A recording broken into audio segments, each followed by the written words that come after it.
Welcome back. President Biden meeting with Senator Joe Manchin yesterday and failing to persuade the West Virginia Democrat to support Biden's massive $3.5 trillion spending package. Manchin refused to support anything more than $1.5 trillion in a budget, according to Axios. Biden reportedly warning Manchin's lack of support for the spending spree could endanger the infrastructure bill as well. Joining me right now is Ohio Congressman and Financial Services Committee member Warren Davidson. Congressman, it's great to see you this morning. Thanks very much for being here. Yeah, so for the president to say, well, if you're not all in on all of this spending, it's going to endanger the $1.25 trillion infrastructure plan is proof right there that even the president wants these two plans tied together. Just what Nancy Pelosi said, there will be no infrastructure without spending on the Green New Deal. Your reaction? They're just recognizing the reality that in the House of Representatives, the progressive or self-described Democratic Socialists aren't going to vote for the infrastructure bill if they can't get more of the Green New Deal and $3.5 trillion. So there really are, a sign of hope for me that there's people like Joe Manchin, maybe Kristen Sinema, 10 or more Democrats in the House that at least still are focused on basic math. I mean, regardless of what you want to spend the money on, this whole concept fails on math. In what way, sir?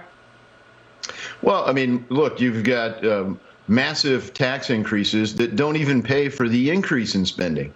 And we already had a debt problem. And now when you look at the amount of spending that's been done just under COVID, I mean, you think about the Federal Reserve's balance sheet. You mentioned earlier they're going to be meeting.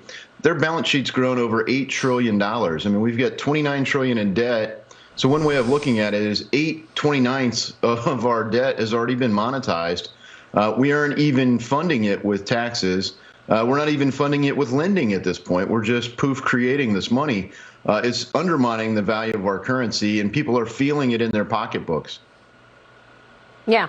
And there's also, the misinformation about the cost of this plan, right? I mean, the Democrats keep selling it as a $3.5 trillion plan, which is expensive enough. But in fact, it's more like $5.5 trillion, according to the Committee for a Responsible Budget, because you've got payouts in here and giveaways in here that they say will go away in the middle of it. And they're not going to go away. So it's actually much more expensive than the $3.5 trillion. Look, I have been questioning why you and your colleagues are talking about anything at all in the face of the crises that are happening across the country and the world. I mean, you've got an open border that is spilling out thousands and thousands of people every day. You've got an Afghanistan debacle that will have consequences for years to come, and yet your colleagues are driving through spending on a Green New Deal with new child tax credits, etc. So I don't know why any of you would be discussing infrastructure or anything else until you get an acknowledgement from this administration that you've got crises after crises. Secretary of Defense Lloyd Austin, for example, responded to allegations against the chairman of the Joint Chiefs of Staff, General Mark Milley, yesterday in Washington. Listen to this. I want to get your reaction here. Much of all of what's in that book happened before I became Secretary of Defense, so I can't comment on that as well, and certainly I won't comment on what's in the book. I have confidence in General Milley. So it all happened before Austin got in charge. You're calling on General Milley to be court-martialed for treason. Tell us about that. Well, look, it might not rise to treason because we're not at war with China, and frankly, he talked about doing it. He didn't actually do it. So he planned to commit the bank robbery. He didn't rob the bank, but it's a horrible precedent to set. I mean, I remember when Barack Obama fired Stanley McChrystal, who was a four-star general at the time, because he talked to reporters at the Rolling Stone and let some of his staff speak to reporters at the Rolling Stone. We're talking about the chairman of the Joint Chiefs talking directly to his counterpart in the Chinese Communist Party. Look, I had already called for General Milley to be fired since last June, and definitely post-Afghanistan. But this right here can't just be a firing. It really has to be an Article 15-6 investigation. And if what's alleged is true, he should definitely be prosecuted.